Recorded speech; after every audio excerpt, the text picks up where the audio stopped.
দেশ জুড়ে ব্যবসায়ী মহলে হঠাৎ নেমে এলো আতঙ্কের ছায়া।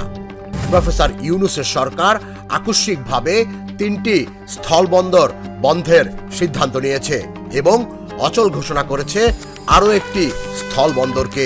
ঘোষণাটি যেন বজ্রপাতের মতো আঘাত করে সীমান্তবর্তী ব্যবসায়ীদের জীবনে। কিন্তু প্রশ্ন হলো, এই সিদ্ধান্তের আড়ালে কি কেবল ব্যবসায়িক যুক্তি লুকিয়ে আছে, নাকি আরো গভীর কোনো রহস্য? সরকারি ব্যাখ্যায় বলা হয়, দীর্ঘদিন ধরে এসব স্থলবন্দর কার্যত অচল অবস্থায় পড়েছিল। অপ্রয়োজনীয় খরচ, অব্যবহৃত অবকাঠামো এবং সীমান্ত জট এড়াতেই এই পদক্ষেপ নেওয়া হয়। তবে সূত্র বলছে ভিন্ন কথা।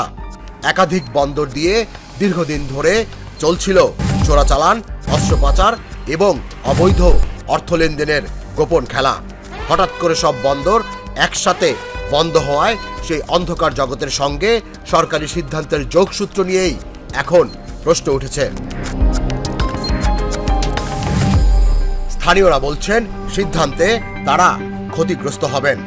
প্রতিদিন যে শতাধিক ট্রাক পণ্য নিয়ে সীমান্ত অতিক্রম করত, হঠাৎ সবকিছু থমকে যাওয়ায় কোটি কোটি টাকার লেনদেন আটকে গেছে।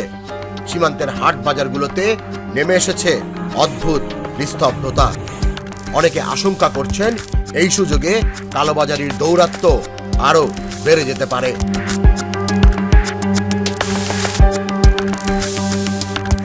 এদিকে সংশ্লিষ্ট কর্মকর্তারা বলছেন, এটি একটি পরিকল্পিত পুনর্বিন্যাস, যাতে দেশের গুরুত্বপূর্ণ স্থলবন্দরগুলোতে ব্যবসা আরো স্বচ্ছ এবং নিরাপদ হয়। কিন্তু জনমনে গুঞ্জন, তাহলে কেন এতদিন অপেক্ষা করা হলো? কেন হঠাৎ রাতারাতি বন্দর বন্ধের ঘোষণা? চোখে পড়ছে এক অস্বস্তিকর চিত্র।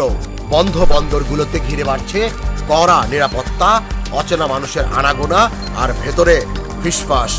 সত্যি কি এটি শুধু অর্থনৈতিক সংস্কার, নাকি সীমান্তের অদৃশ্য শক্তির বিরুদ্ধে সরকারের নীরব অভিযান?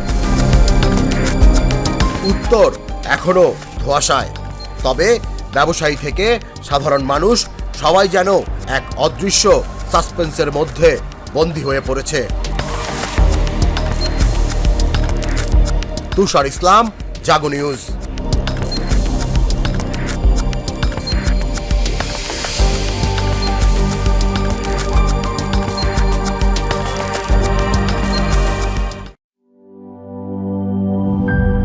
নাটাজেলি আর পানীয়র এক অসম কম্বিনেশন ড্রিঙ্কো।